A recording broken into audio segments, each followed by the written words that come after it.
হাঁসের কি ধরনের রোগ হয় এবং রোগের প্রতিকার স্বরূপ এবং উপজেলা পশু সম্পদ অধিদপ্তর কি করণীয় ভূমিকা পালন করে এই খামারি ভাইদের হাঁস লালন পালন করার পিছনে, সে বিষয়ে আমরা সরাসরি জব্বার ভাইয়ের কাছ থেকে, খামারি ভাইয়ের কাছ থেকে জেনে নিব। আসসালামু আলাইকুম। ওয়ালাইকুম আসসালাম। ভাই আপনার নাম? আমার নাম হলো জব্বার, আমার বাড়ি গোবিন্দপুর, সুধানগর উপজেলা দোলাই। আমাদের বাড়ি আমমাতন ইউনিয়নের মধ্যে। বুঝতে পারছি।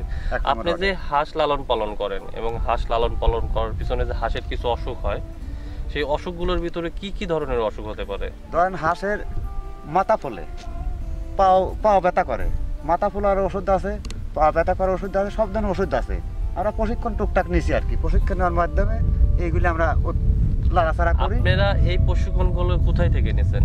এটা প্রশিক্ষণ আমাদের নিছি, ধরেন আমার এক ভাই আছে, এইগুলি করে, সে অনেকদিন আগের থেকে করতেছে, তার কাছ থেকে আমি জানিয়ে নিয়েছি এবং সে জানিয়ে নিয়েছি, আমি তার কাছে জানিয়ে নিয়েছি সব কিছু।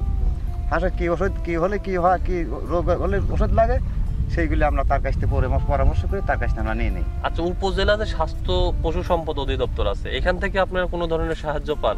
আমরা তো ওনারা আসে, মাঝে সাথে আসে, কিন্তু আমাদের ওই দেখা সাক্ষাৎ করেই যা, কোনোদিন আমরা সাহায্য পাই না।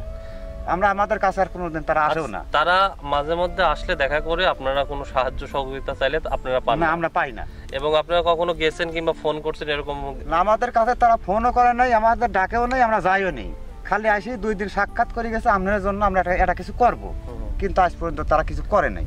শুধু দর্শকবৃন্দ, আব্দুল জব্বার ভাই এটাই বলছে যে উপজেলা পশু সম্পদ অধিদপ্তর থেকে কিছু লোক তাদের কাছে আসছিল এবং আসার পরে তারা তাদেরকে সাক্ষাৎকার নিছে এবং সাক্ষাৎকার নেওয়ার পর তাদেরকে ঠিকানা নিছে এবং বলছে তারা যে তাদের পক্ষ থেকে সরকারিভাবে যদি কোনো সাহায্য সহযোগিতা আসে কিংবা তাদের দরকার হয় তাহলে তারা করবে। কিন্তু আজ পর্যন্ত আমার এই খামারি ভাই সে উপজেলা পশু সম্পদ অধিদপ্তর থেকে কোনো রকমের সাহায্য সহযোগিতা পায়নি এবং তারা শুধু এসে প্রতিশ্রুতি দিয়ে গেছে।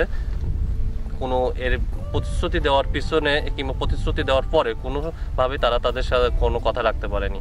তবে ভাইয়ের, আমার এই খামারি ভাইয়ের একটা অভিযোগ, সরকারি পৃষ্ঠপোষকতায় যদি তারা যেহেতু অল্প শিক্ষিত এবং অল্প জ্ঞানী লোক, তারা যদি উপজেলা পশু সম্পদ অধিদপ্তরের মাধ্যমে যদি কোনো কারিগরি জ্ঞান লাভ করতে পারতো এবং আরও কীভাবে প্রোটিনযুক্ত খাবার দিলে বেশি পরিমাণ ডিম উৎপাদন করা যায়, এই বিষয়ে যদি তারা জানতে পারতো তাহলে তারা ব্যক্তিগতভাবে খামারিতে আরও বেশি উপকৃত হতো।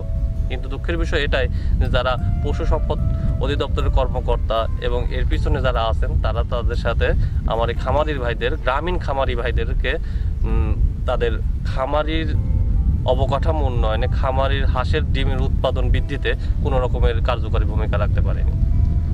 তো জব্বর ভাই, আমি আপনাকে একটা কথা বলবো যে আপনি যেহেতু উপজেলা থেকে আপনার কোনো ধরনের সাহায্য সহযোগিতা আসেনি, তাহলে আপনার এই বিষয়ে পরবর্তীতে আপনি স্থানীয় কোনো সরকারি সংস্থার সাথে যোগাযোগ করে বলছেন কি কখনো যে আমাদের এরকম? উনি তো আমাদের বলে গেছে আপনারা কিছু করা লাগবে না, কিন্তু আমরাই আছি আপনাদের মাধ্যমে আপনারা এটা কিছু করে দেবো। অনেকদিন আগে করে, তা 2 তারিখ আইসে, কোনোদিনও আমাদের কাছে আসেও নাই, আমাদের কোনো তারা পরামর্শ আর দিতে আসে না। উপজেলা পশু সম্পদ অধিদপ্তর থেকে যারা আসছিল, কতদিন আগে আসছিল? আজ থেকে এক পার্টি আসছিল 3 মাস আগের থেকে, আর এক পার্টি আসছিল 2 মাস আগে। 2 মাস আগে। কিন্তু আমাদের আর কিছু তারা জানাই নাই। আমাদের ফোন করার কথা বলছিল যে আমরা ফোন করলে পরে আমরা অমুক জায়গায় যাবেন, কিন্তু আমাদের আর কোনোদিন তারা ফোনও করতে পারল না। আপনারা কি পরবর্তী ওনাদের কি কোনো ফোন নাম্বার দিয়ে গেছিল? ওনাদের ফোন নাম্বার দিছিল, কিন্তু একদিন রিসিভ করছিল না, আর একদিন রিসিভ করে বলছিল রাস্তা ঠিক আছে, আমরা আপনাদের জন্য একটু সহযোগিতা করতেছি। আজ পর্যন্ত তারা খোঁজ খবর আমাদের নেয় নাই।